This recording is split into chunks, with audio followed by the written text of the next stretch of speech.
ఓట్లు ఎవరికి వేశామో తెలుసుకునే హక్కు ప్రతి పౌరుడికి ఉందని తెలుగుదేశం నేతలు పునరుద్ఘాటించారు.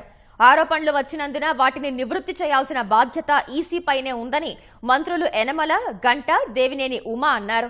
కేవలం 2% మాత్రమే వీవీప్యాట్లను లెక్కిస్తాము అనడం సరికాదన్నారు. రాష్ట్రంలో 20 నుంచి 30% వరకు ఈవీఎంలు ప్రారంభంలో పనిచేయలేదన్నారు.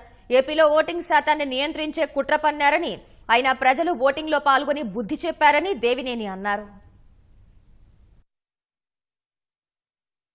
ఈవీఎంల మీద మేము ప్రతిపక్షంలో ఉన్నప్పుడు కూడా చేశాం. అప్పుడు ఈవీఎంలే ఉండే, ఆ వీవీప్యాట్స్ ఉండేవి కావు.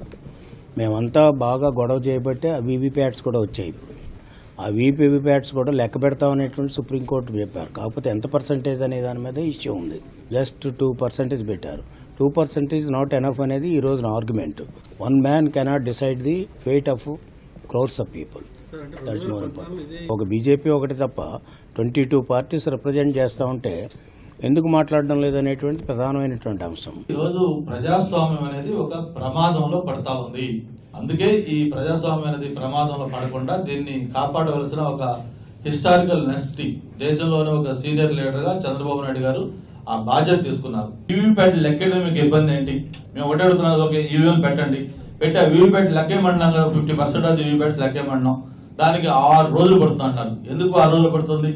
గతంలో ఈవీఎం లేనప్పుడు మనకి మాన్యువల్ ఎలక్షన్స్ ఎన్ని రోజులు కౌంటింగ్, ఒక రోజు కౌంటింగ్ మాక్సిమం అయితే. ఇవాళ ఎన్నికల ప్రక్రియలో వీవీప్యాట్లు లెక్క పెట్టే విషయంలో కానీ, మరి రివ్యూ పిటిషన్ వేసే విషయంలో కానీ, సుప్రీంకోర్టులో మరి న్యాయ పోరాటం చేసే విషయంలో కానీ దేశంలో జాతీయ ప్రాంతీయ పార్టీలన్నింటినీ కూడా చంద్రబాబు నాయుడు గారు కదిలించగలిగారు.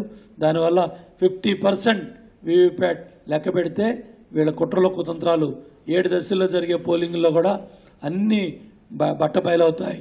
అన్నీ కూడా మరి దేశ ప్రజలకి తెలుస్తాయి.